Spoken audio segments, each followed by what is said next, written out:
नमस्कार दोस्तों। मोगरे में फरवरी महीने में कुछ ज़रूरी काम करने होते हैं, नहीं तो आपका मोगरा ना तो हरा भरा रहेगा ना उतना अच्छे से फूल देगा। तो इसकी कटिंग करना, नलाई गुड़ाई और उसकी रिपोर्टिंग करना ज़रूरी है। अगर आपने छोटे गमले में लगा रखा है तो साल में एक बार इसके लिए रिपोर्टिंग इसकी करनी ज़रूरी है।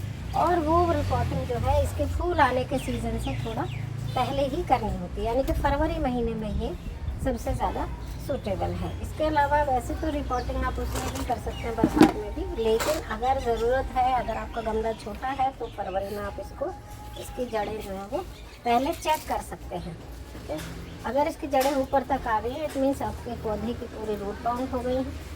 तो इसमें कई ऐसे ज़रूरी काम करने हैं। इसको इस समय न्यूट्रिशन देना है कि इसमें फूल आए, क्योंकि सर्दियों में इसमें फूल नहीं आते और अब इसके ग्रो होने का टाइम आ गया है। तो देख सकते हैं पूरा का पूरा पौधा एकदम निकल गया है, पूरे में जड़ें फैल चुकी हैं। और अब इसके साथ हमें थोड़ी सी मशक्क़त करनी पड़ेगी, इसकी जड़ें निकालनी होंगी, इसको रिपोर्ट करना है। चाहे तो आप इसको नई मिट्टी में बड़े गमले में भी लगा सकते हैं या इसी गमले में भी ये फूल दे सकता है। तो छोटे गमले में थोड़ी केयर जल्दी ज़्यादा करनी होती है, जल्दी इसमें खाद भी देना होता है, पानी भी जल्दी देना पड़ता है। तो इसकी रिपोर्टिंग करने से पहले आप इसका इस तरह से नीचे से इसकी काफ़ी सारी जड़ें काट दें और साइडों से भी इसको थोड़ा सा हल्का कर दें। तो ये जो एक्स्ट्रा छोटी छोटी जड़ें हैं ना, ये सारा न्यूट्रिशन ले लेती हैं और पौधे को तक न्यूट्रिशन नहीं पहुँचता और जो पत्ते हैं वो उतने हरे भरे नहीं रहते। तो इस तरह से इसकी जड़ें आप हल्की कर दें और उसके बाद इसको आप रिपोर्ट करें। इसको अब मैं रख देती हूँ एक तरफ बिल्कुल। और इसी गमले में आप चाहे तो यही मिट्टी इस्तेमाल कर लें, लेकिन इस मिट्टी को आप एज इट इज़ ना इस्तेमाल करके पुरानी मिट्टी में थोड़े से न्यूट्रिशियस चीज़ें मिलानी पड़ेंगी। आप देख सकते हैं पूरी मिट्टी में खाली जड़ें भरी हुई हैं। तो अब इसकी ग्रोथ की इसमें बिल्कुल जगह नहीं बची है, तो उसके लिए इसकी कुछ जड़ें जो हैं वो कम करनी पड़ती हैं।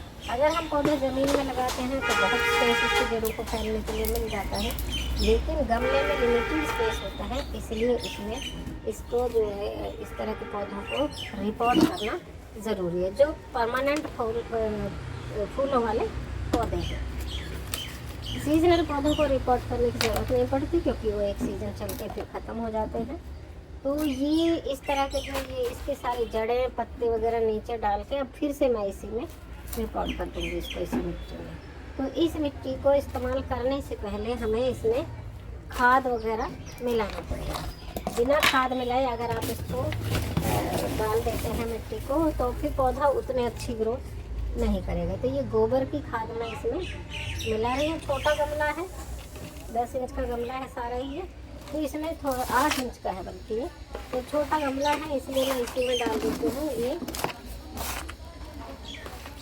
इसमें खाद मिला दिया, गोबर की खाद बहुत है। बीच बीच में आप इसको 15 दिन में लिक्विड फर्टिलाइज़र देते रहें, जैसे मैं उपले का पानी देती हूँ, सरसों की खली देती हूँ। और फिर उसके बाद आप इसमें जो है ये बीच बीच में महीने में एक बार गोबर खाद या वो दे दें और बीच में नड़ाई गुड़ाई कर दें। तो उससे क्या होता है, जो एक्स्ट्रा जड़ें हैं नड़ाई करने से वो निकल जाते हैं और पौधे की ग्रोथ काफ़ी अच्छी होती है। तो इसको आप अच्छे से चाहे बड़े गमले में लगा दें या छोटे गमले में भी आसानी से चल जाता है, थोड़ा सा ध्यान रखना पड़ता है। तो ये लग के तैयार हो गया दोबारा। अब इसमें हमें एक चीज़ और करनी पड़ेगी। पहले तो इसको हम भरपूर पानी दे देंगे और ये काम जो करना है ये काम हमें शाम के समय करना है, इवनिंग में करना है। और अगर आपने मॉर्निंग में किया भी है तो इसको शेडेड एरिया में रखना है। रिपोर्ट करके या नए पौधे को प्लांट जब हम दूसरे बड़े गमले में लगाते हैं उस समय आपको इसे डायरेक्ट धूप में नहीं रखना होता जब तक उसकी जड़ें नहीं चल जाती। तो ये पानी में पानी भी डाल दिया है पूरा भर के और ये हो चुका है पूरा तैयार।